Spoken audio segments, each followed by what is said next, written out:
Gracias por continuar con nosotros. Esta mañana vamos a conversar precisamente, en los próximos minutos conversaremos con el ministro de Educación, Carlos Mauricio Canjura, con quien abordaremos importantes temáticas de interés nacional, principalmente en el tema de la educación o específicamente en el tema de la educación, que es lo que le compete al ministro Canjura, que por cierto tuve el honor, el orgullo de recibirle acá hace poco tiempo, ¿no? Hace algún tiempo. Hace más de un año. Cuando una de sus hijas fue la mejor evaluada de la PAES y vino a contarnos su experiencia como padre de familia, como docente.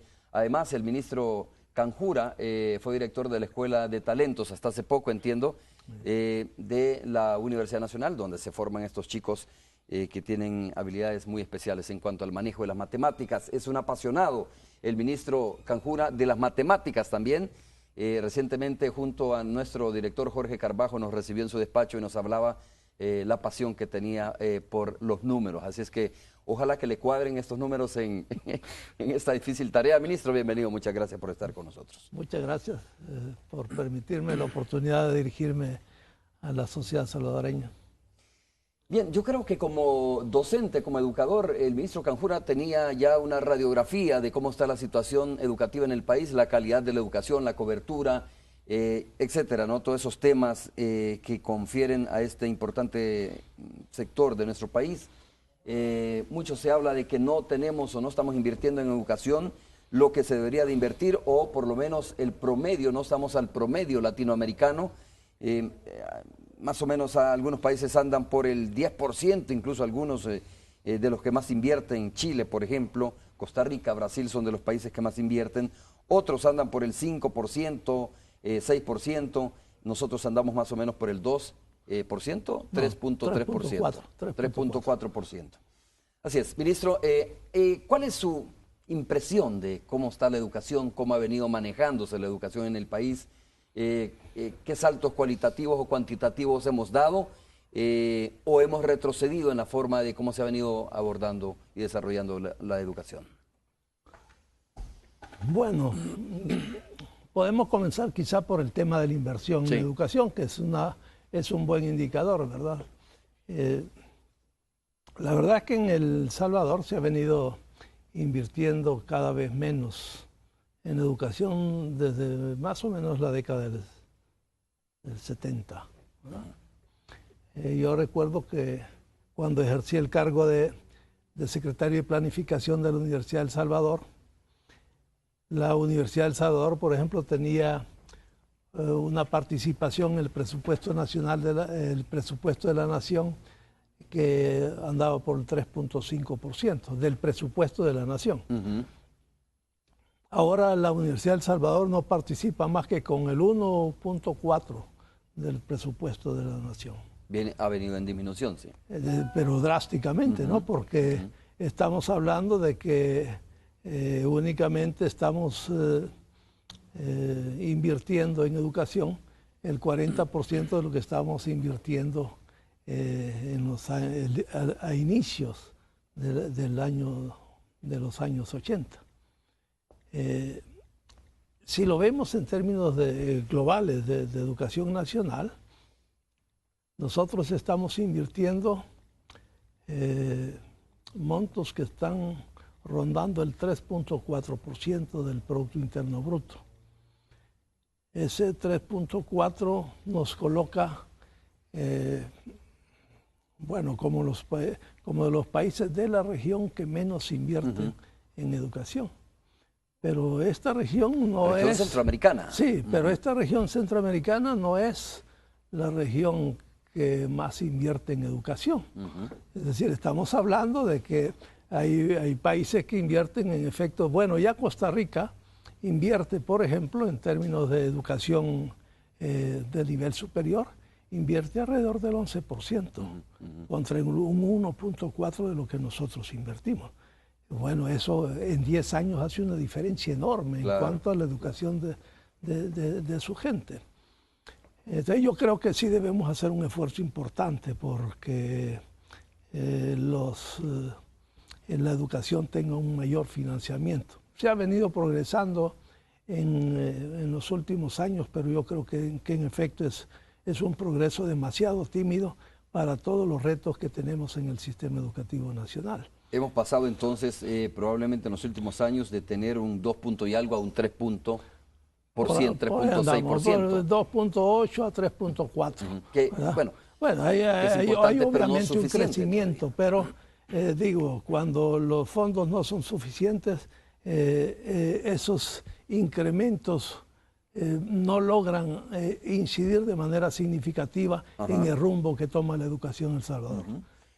Porque a veces para obtener un importante impacto en el sistema educativo hay que hacer una inversión estratégica que con frecuencia puede significar 1.5 del Producto Interno Bruto. Si se invierte menos, a lo mejor sí se ven algunas mejoritas, pero eso no afecta de manera sensible la mejora en el sistema educativo. El promedio latinoamericano anda por el 4.5%, 5%, el promedio digo, ¿no? Hay que andan países que andan más arriba y obviamente los que estamos más abajo. Sí, sí. Ministro, y esta subida, este pequeño incremento que hemos tenido en materia de presupuesto para el Ministerio de Educación respecto al PIB, ¿dónde ha ido a parar? ¿En la calidad, en la cantidad, en el pago de más maestros, etcétera, en cobertura? Bueno, eso es lo que señalaba, ¿no? Que cuando no se invierte de manera suficiente, aquellas inversiones no se perciben porque los efectos son efectos secundarios, digamos, en el sistema educativo. El caso es que la inversión o el incremento de la inversión ha tenido un efecto en la cobertura, ¿verdad? Sí, hemos tenido un incremento en la cobertura de educación básica. La educación parvularia se ha incrementado de manera significativa, se ha iniciado la educación inicial, pero ese incremento únicamente ha permitido la cobertura. Lo que se invierte, por ejemplo, en programas sociales, tiene efecto también en la cobertura, ¿verdad? Tiene efecto en el evitar la deserción, ¿verdad? Pero ha sido un impacto importante en la calidad del sistema educativo. Va a requerir una inversión muy, muy, muy fuerte y habrá que ingeniárselas para, por un lado, incrementar y por otro lado elevar el nivel de eficiencia de la utilización. Es decir, que algunos críticos tienen razón cuando dicen, mire, los programas sociales son importantes, jamás un programa social como este se puede menospreciar, digamos. Es importante, por ejemplo, en la medida que los niños puedan tener una mejor alimentación, un refrigerio bien dado, es importante, para evitar que los niños no se vayan, para evitar que los niños deserten de la escuela, para mejorar probablemente la cantidad de niños que van, a lo mejor ahora después de esto hay más niños yendo a la escuela, pero que no repercute mucho en la calidad educativa. Tienen razón los críticos en ese sentido. Bueno, eso es toda una realidad. Los programas sociales que se han establecido son programas que lo único que permiten es tener al niño en la escuela, tenerlo en condiciones de que aprenda razonablemente, porque difícilmente lo va a hacer bien un niño que está con hambre en el aula, ¿verdad? Eso es importantísimo. Pero la calidad del sistema educativo va a elevarse en la medida en que nosotros seamos capaces de ofrecerle al niño espacios agradables para estar en ese proceso y con maestros mejor formados. Creo que el tema central de la calidad educativa está en la planta docente nacional, ¿no? De lo que sepa el docente, del conocimiento que tenga. De la calidad, del conocimiento que tenga, de la calidad de maestro, de su grado de compromiso porque los niños aprendan, de sus relaciones con su entorno, con el mismo centro escolar. De todas esas cualidades depende la calidad del sistema educativo, ¿verdad? Bueno, hay otras componentes, obviamente, que afectan la calidad del sistema, pero ese es el factor fundamental, la calidad de maestro. Y en eso debemos reconocer que en las últimas décadas, últimas 4 décadas, el esfuerzo ha sido demasiado limitado, demasiado restringido. Hemos puesto muy poca atención a la formación de nuestros maestros. Y bueno, ese es el gran reto que tenemos en este quinquenio. Ministro, ¿cómo debería de ser el perfil del estudiante que haya cursado 11 años, por ejemplo? ¿Cómo debería de salir ese estudiante? ¿Con qué capacidades debería estar saliendo ese estudiante que haya cursado 11 años de escuela? Bueno, yo con 11 años de escuela, yo creo que debiéramos aspirar a un joven que tiene una muy buena capacidad de análisis, ¿no? Que es capaz de comunicarse por escrito, de comunicar verbalmente sus ideas, de convencer a los otros con argumentaciones válidas, de comunicarse con los demás con la... ¿Un estudiante teórico, práctico? Teórico? Sí, pero esas son competencias de carácter general, digamos, que debiésemos lograr después de 11, 12 años de escuela. Pero también debiéramos asegurar que tiene algunas competencias ganadas para la vida, ¿verdad? Yo soy de los que creo que debiéramos hacer algún esfuerzo y hemos tenido alguna plática con gente del área técnica en el sentido de empezar por ahí, por el 7º grado, a desarrollar algunas habilidades manuales, digamos, ¿verdad? Porque creo que sí es importante que el ciudadano desarrolle ese tipo de capacidades.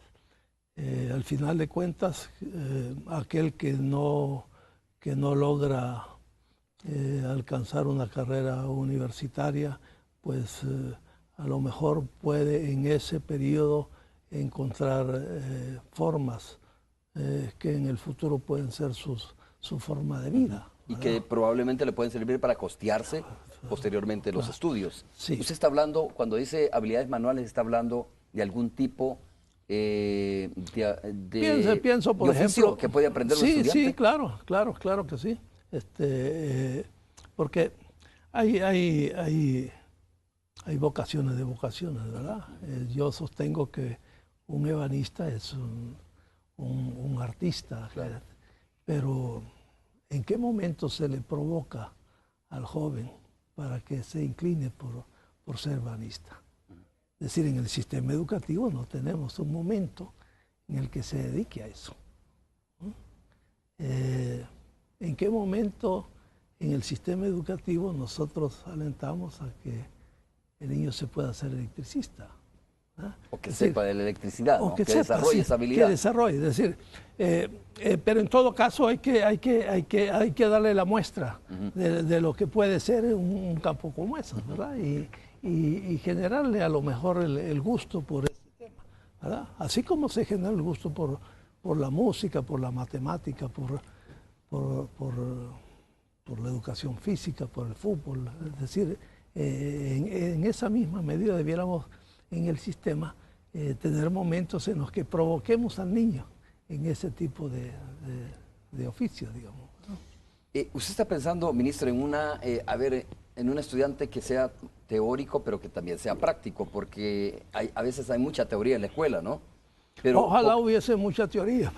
Bueno, pero comparado con la práctica creo que hay bastante teoría. Yo creo que debería como usted dice, provocarse también el hecho de que el estudiante vaya comprobando un poco la teoría de lo que se le dice, por ejemplo, o de lo que se le enseña, por ejemplo, ¿no? Y no sucede mucho en las escuelas eso, que el estudiante tenga la oportunidad de probar o de despertar, digamos, lo que usted decía, el deseo por la electricidad, la fontanería, que creo que es importante. ¿Está pensando darle un giro en ese sentido? Estoy pensando justamente inyectarle al sistema provocaciones al joven en esa dirección, ¿verdad? En el campo técnico. Creo que aquí hay instituciones que hacen eso bastante bien y podemos apoyarnos en ellas para descifrar qué podemos hacer ya en este sistema educativo. Yo, como en esto del sistema educativo siempre está planteado el tema de recursos docentes, Aquí, en las condiciones actuales, nosotros podemos tener mucha limitación para poder hacer eso en todo el sistema, ¿verdad? Porque igual que en los temas que están puestos en el concepto de escuela inclusiva de tiempo pleno, ¿verdad?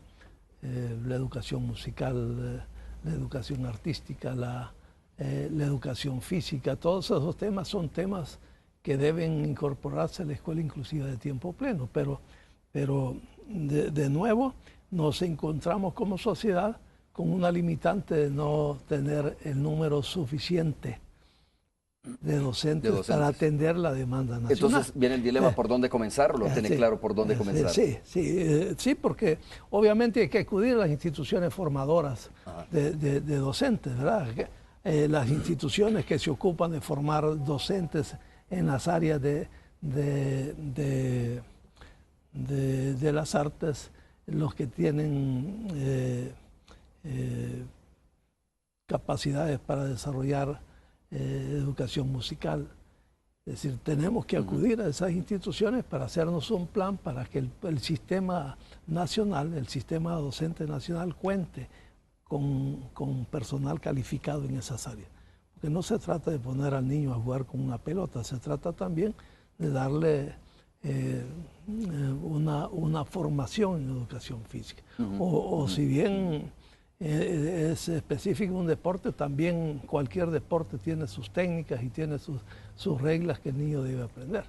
Es decir, si vamos a hablar de fútbol o de voleibol o béisbol, lo que sea, necesitamos personal que esté preparado, capacitado, formado para ejercer la función de docente en esos campos. Y entonces debería comenzarse por ahí.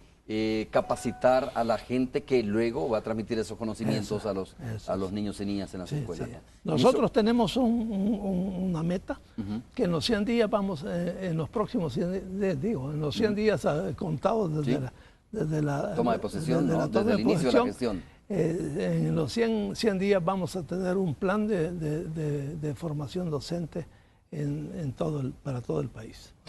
¿Cómo encaja, ministro, la escuela inclusiva de tiempo pleno se llama, ¿no?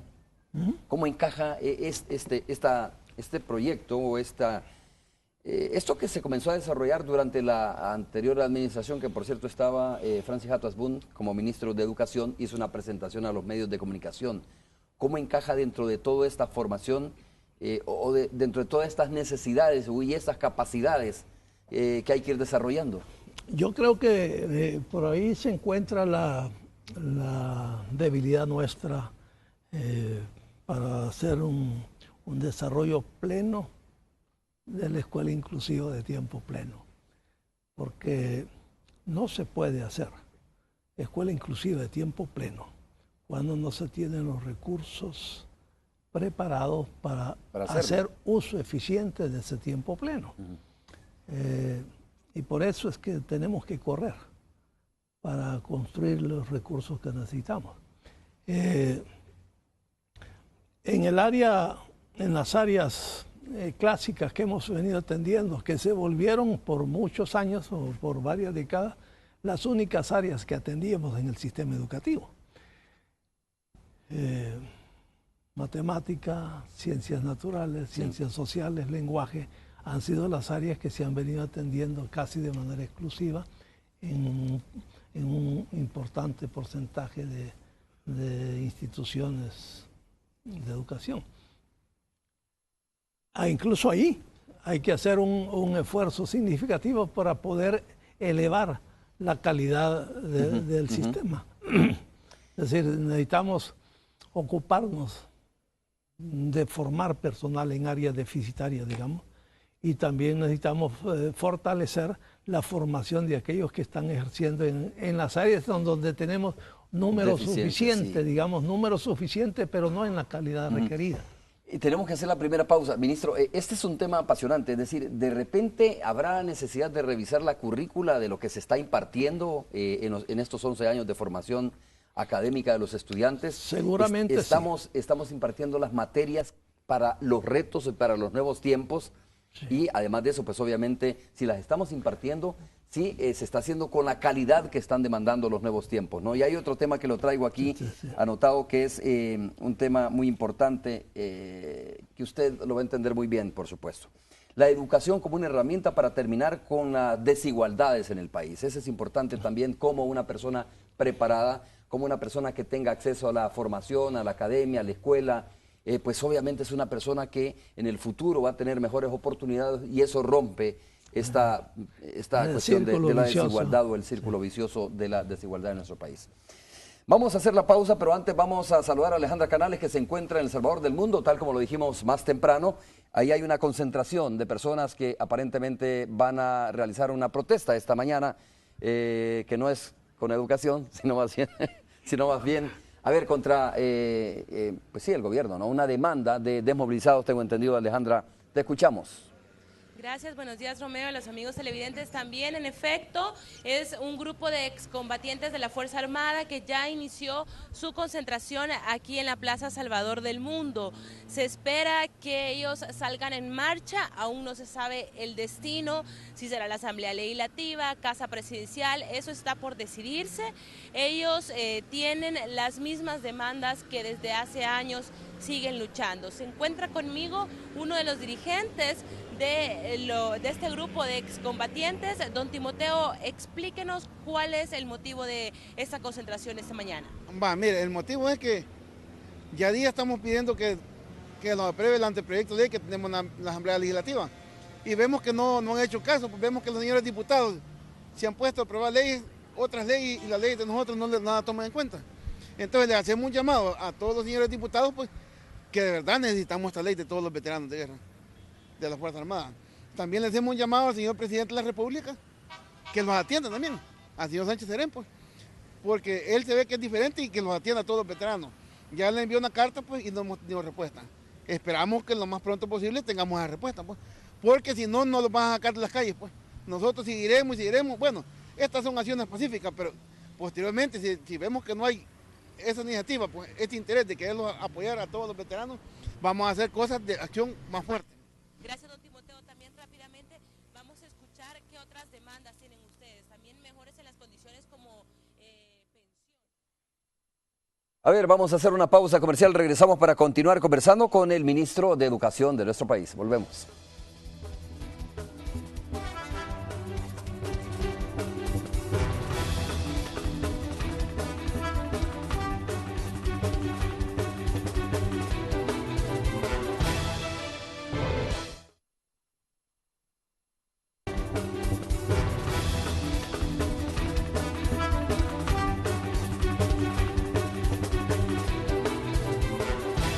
Estamos de regreso. Bueno, voy a hacer un breve comentario, porque estábamos hablando un poco en la pausa con el ministro, precisamente sobre, yo le preguntaba si él cree, le decía que mi impresión es que tenemos una escuela antigua, vieja, en el buen sentido de la palabra, una escuela que responde, ya no responde a los tiempos modernos, que se quedó anclada en el pasado por varias razones, ¿no? Una, pues obviamente porque la currícula no ha sido actualizada, porque lo que están recibiendo los alumnos en estos años no responde a los tiempos y a las demandas que tienen estos tiempos, y porque los maestros no han recibido la capacitación necesaria. No es culpa de los maestros al final, no han sido capacitados también para estos nuevos tiempos.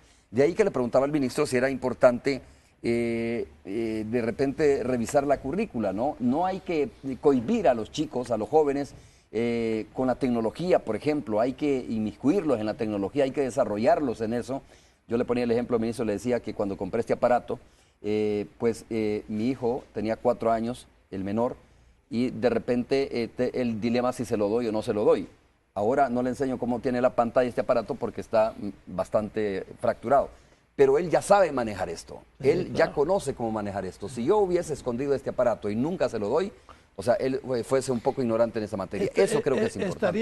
Estaría nuevo el aparato, pero los niños igualmente estarían nuevos en tecnología. Exactamente. ¿Está de acuerdo en eso de que hay que revisar la currícula, damos por hecho que los programas sociales se van a ampliar, que se mantienen, pero que el tema de la currícula es importante darle una revisión y remozar la escuela, hacerla más joven y de acuerdo a los tiempos? Pues claro que sí. El tiempo que vivimos ahora es un tiempo altamente tecnológico. Tenemos que avanzar en esa dirección. La escuela nuestra todavía no está plenamente identificada con el tema tecnológico. Recuerde que el Viceministerio de Ciencia y Tecnología recién se creó el periodo anterior, ¿verdad? Y se han hecho esfuerzos importantes que creo yo van a incidir, pero que debemos revisar la currícula, obviamente. Creo que es un tema que debemos debatir en la sociedad salvadoreña para ver cómo construimos, como usted dice, una escuela más joven, una escuela más acorde a lo que es la sociedad actual. En ese tema, por ejemplo, yo creo que el programa de un niño, una computadora. Que dijeron es imposible esto, ¿no? O sea, ahí es donde un país se pone a soñar y dice, y algunos dicen, algunos detractores dicen, mire, no ofrezca lo que no puede hacer. Entiendo que esto fue una promesa incluso de campaña del presidente Salvador Sánchez Serén y va.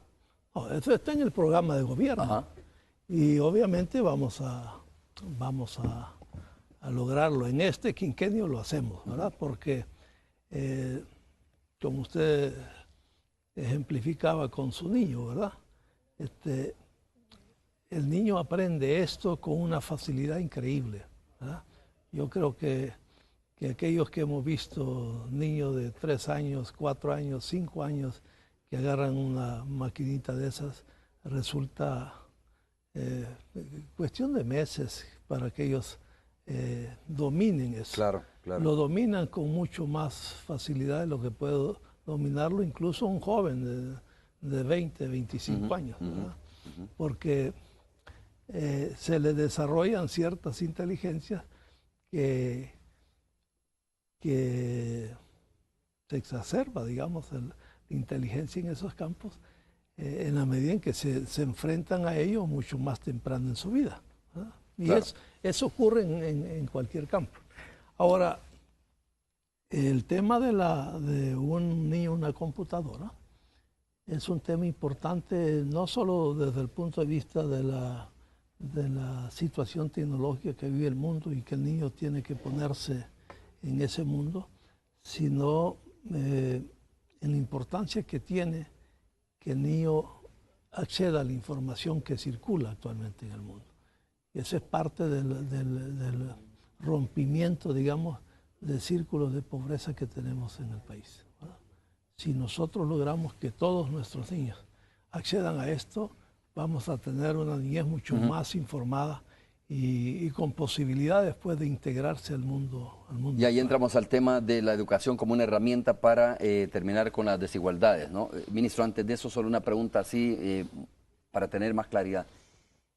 Me da la impresión, o si no usted me corrige, de que de momento va a poner en el congelador este tema de escuela inclusiva de tiempo pleno. Porque no hay condiciones, o hay que desarrollar esas condiciones. No, para nada. El concepto de escuela inclusiva de tiempos plenos es fabuloso, ¿verdad? Lo que no creo que sea eficiente es caminar la escuela inclusiva de tiempo pleno sin caminar con la formación de nuestros cuadros docentes, porque entonces despilfarramos el dinero, ¿verdad? Los fondos se nos van en invertir en zonas en donde el impacto que tienen esos millones que se utilizan no es el que nosotros... Si el docente no está preparado para eso.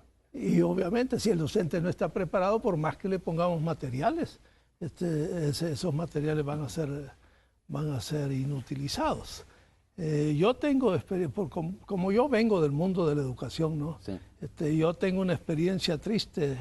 Allá por 1994 visitamos con unos profesores suecos unas escuelas rurales nuestras y me fui a encontrar, esa visita la hicimos un 16 de septiembre, me fui a encontrar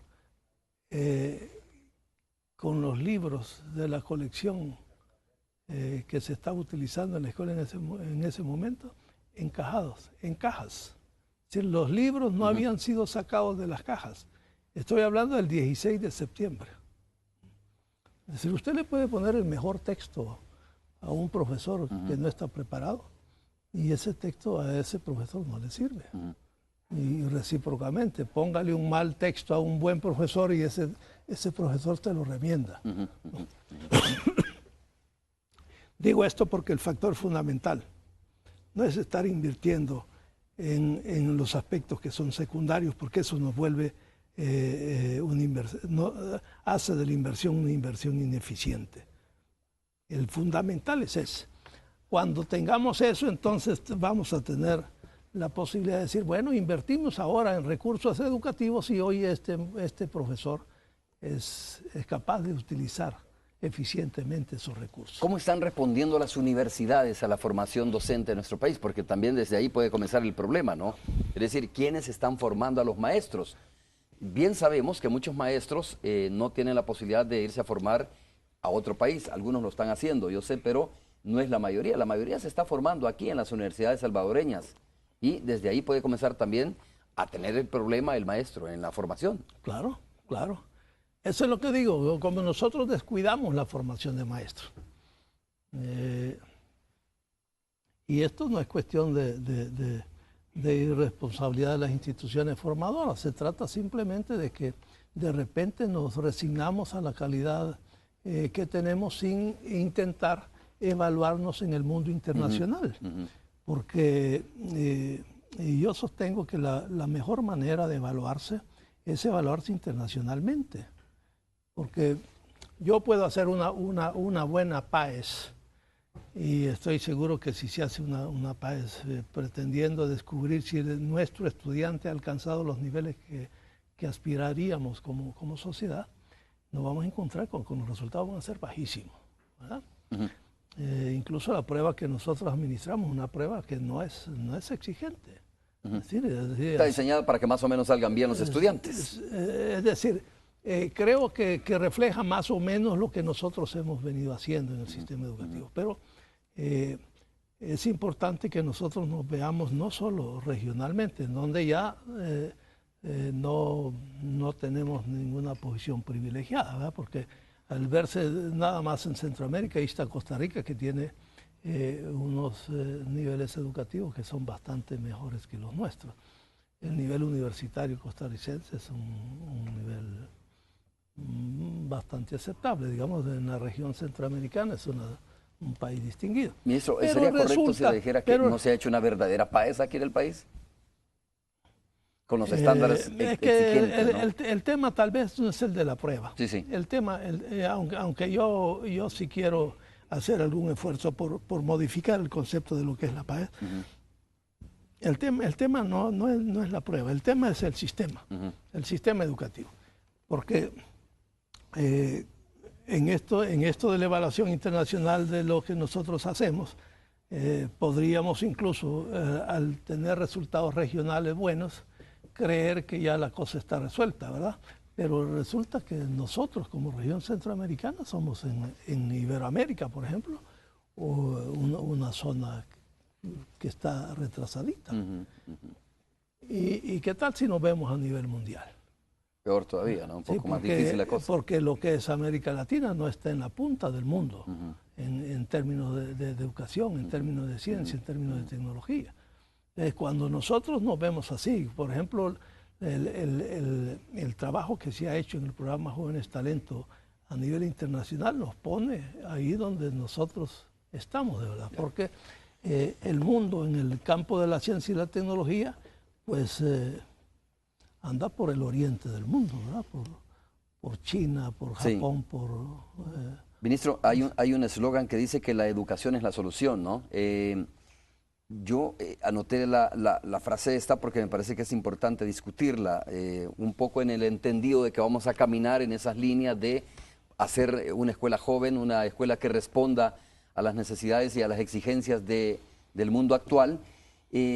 Anoté la frase que la educación, discutir con usted la educación como la herramienta para terminar con las desigualdades. No sé si sea la más correcta, pero bajo aquel argumento de que una persona que tenga conocimiento, que tenga acceso a la escuela, que logre coronarse una carrera o caminar, digamos, en la formación académica, tiene más posibilidades de salir de la pobreza. No sé si usted comparte realmente esta situación. Tiene más posibilidades de salir de ese entorno que muchas veces le ha sido adverso, difícil, ¿no? Claro, es...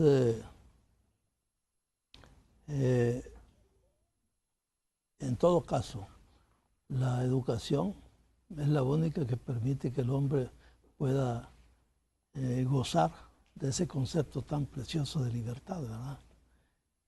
No lo voy a ver únicamente en el campo de las capacidades para sobrevivir. Correcto. Pero la educación tiene una doble dimensión, ¿verdad? Eso de educar a la gente para la vida, en el sentido de poder desarrollarle capacidades para sobrevivir. Para enfrentarse a la vida. Para enfrentarse a la vida. Pero además provoca gozos en el hombre que están más allá de esas cuestiones materiales, digamos, ¿verdad? A veces el hombre, el poeta, el matemático, el filósofo, ¿no?, tiene gozos en la vida profesional que van más allá de eso, ¿no? Y usted puede revisar la historia de estos temas, ¿verdad? De que generan conocimiento en el campo de la matemática, por ejemplo, en el campo de la ciencia. En general no es el dinero el que mueve, ¿no?, sino ese afán de gozar por el resultado descubierto, ¿no? Aquel que ha hecho matemática, por ejemplo, bien sabe el gozo que siente cuando uno termina un teorema que ha sido el resultado de su propio esfuerzo. Ese gozo lo da o existe la posibilidad de que una persona educada modifique su forma de sentir la vida. Y creo que es...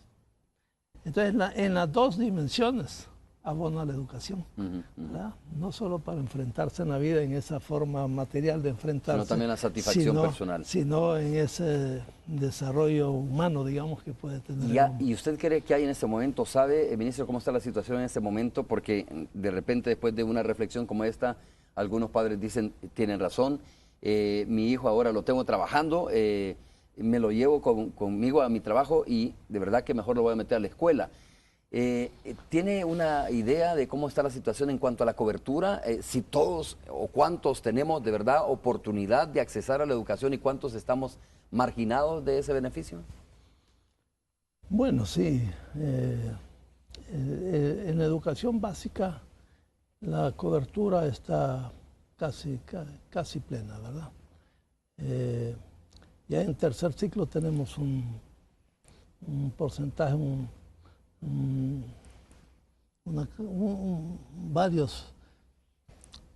más de 100,000 jóvenes que no, 125,000 creo, que del tercer ciclo ya no pasan a la universidad. Al bachillerato. Al bachillerato. En el sistema universitario o el sistema de educación superior también tenemos ese fenómeno, ¿verdad? Hay bueno, el fenómeno se ve claro en el caso de los ingresos a la Universidad del Salvador. Yo le he venido diciendo en los últimos años, El Salvador está generando en los últimos años como 90,000 bachilleres. Y el sistema privado está recibiendo tal vez 35,000 estudiantes. La Universidad del Salvador, en donde son 25,000 los que año con año demandan ingreso, la Universidad del Salvador solo tiene capacidad para atender 10,000 en las condiciones de servicio actuales. O sea, hay 15,000 de los que llaman a las puertas de la Universidad del Salvador que se quedan fuera. Es decir, que quieren estudiar y que la universidad no tiene la posibilidad de recibir. Que por cierto, en la universidad no solo estudian los de más escasos recursos, hay que decirlo, no solo, porque hay gente que está llegando a la pero universidad. Pero los de más escasos recursos, los demás... Muchas veces se quedan fuera. Muchas veces quedan fuera. Yo creo que es importante que nosotros veamos este fenómeno porque sin haber desarrollado capacidades para enfrentar la vida, en los jóvenes que de 17, 18 años, ¿verdad? Sin tener acceso a la educación superior. ¿Qué se hace con estos jóvenes? Si tuviésemos un país en donde la generación de empleo fuese acelerada, pues a lo mejor tendrían oportunidades de trabajo, pero no es el caso. Entonces estos jóvenes, que los que tocan las puertas de la Universidad de El Salvador son 15.000 los que se quedan afuera, son parte de esa población que se nos queda sin descifrar qué hace en la vida. Porque le dije, 10.000 que recibe la Universidad de El Salvador y 35 que recibe el sistema privado, eso hace 45.000 estudiantes. Y los otros 45 ¿qué pasa con ellos? ¿Qué pasó con ellos? Ese es un tema bien importante. Ahí hay un tema delicado desde el punto de vista sociológico, ¿no? Porque si no se le pone atención a ese alto porcentaje de jóvenes que no son atendidos en el sistema educativo y que no tienen oportunidad de empleo, pues ahí tenemos un tema grueso. Y muchos de ellos, ¿sabe dónde están? En Estados Unidos. Claro. Intentando, pues, si no tengo oportunidad de educación acá, no tengo oportunidad de empleo, pues entonces dices, me voy. Vamos a hacer la pausa, regresamos en breve.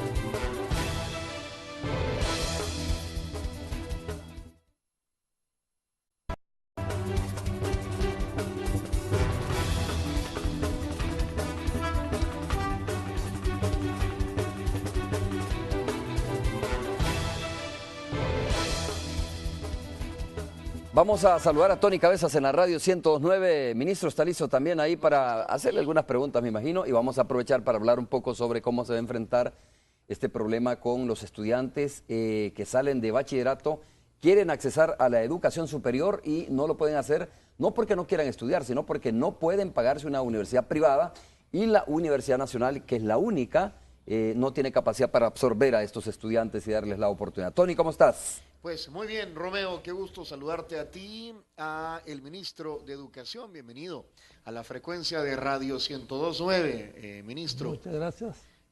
Bueno, eso que mencionabas tú, Romeo, es apenas uno de tantos problemas. Uno de tantos, sí. Uno de tantos problemas. Hablamos de infraestructura, de la calidad de la educación, de los maestros, ¿verdad? De la inseguridad, ¿verdad?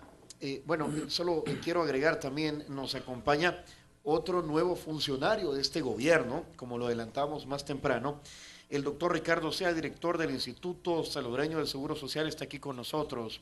También, bueno, me da gusto saludarle, doctor Sea, ¿cómo está? Un gusto. Educación y salud. Sí. A la orden, Romeo, muy buenos días, señor ministro, felicidades, y estoy seguro que usted va a cumplir una labor brillante dentro de su ministerio, porque lo conozco y sé su historial. Muchas gracias, doctor. Ojalá, ¿no?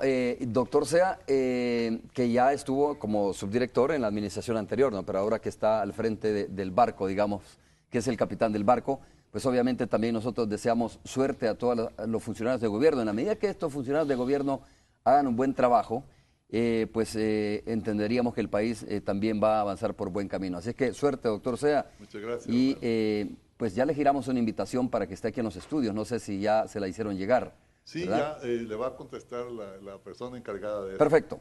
Bueno. Para conversar sobre esa temática. Pues mira, exactamente le preguntaba a Tony, al ministro de Educación, cómo se pretende enfrentar esta demanda y cumplir con esa obligación del Estado de que los jóvenes accesen a la educación superior, los jóvenes que no tienen oportunidad de ir a una universidad privada.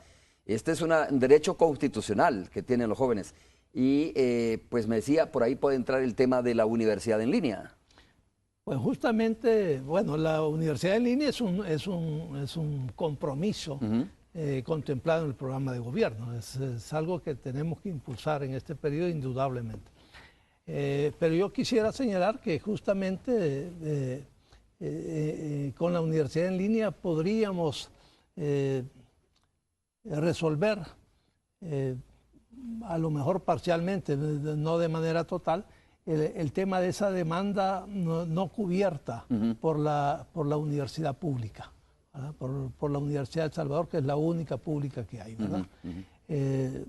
El jueves anterior estuve en el Consejo Superior Universitario de la Universidad de El Salvador, planteando diversos retos que nos planteamos como Ministerio de Educación, en donde la universidad puede ser un pilar fundamental. Y bueno, uno de los temas justamente es el tema de la universidad. De la universidad, sí, ya la Facultad de Ingeniería está trabajando en este tema y vamos a montar una mesa para darle seguimiento a esta gran tarea. Y a lo mejor por ahí podrían andar las formas de atender esos miles de estudiantes que no tienen la oportunidad de ingresar a la Universidad de El Salvador. Ministro Canjura, el profesor Sánchez Serén, el presidente Sánchez Serén ha dicho que su gobierno iba a ser de profundización y continuidad. Esto del tema de la escuela inclusiva de tiempo pleno, ¿verdad? ¿Sí? ¿Se va a replicar de qué manera a otras escuelas? Porque también se ve como una forma de mantener ajenos del tema de las maras a muchos estudiantes, y si existen las condiciones y los presupuestos, también los dineros para esto.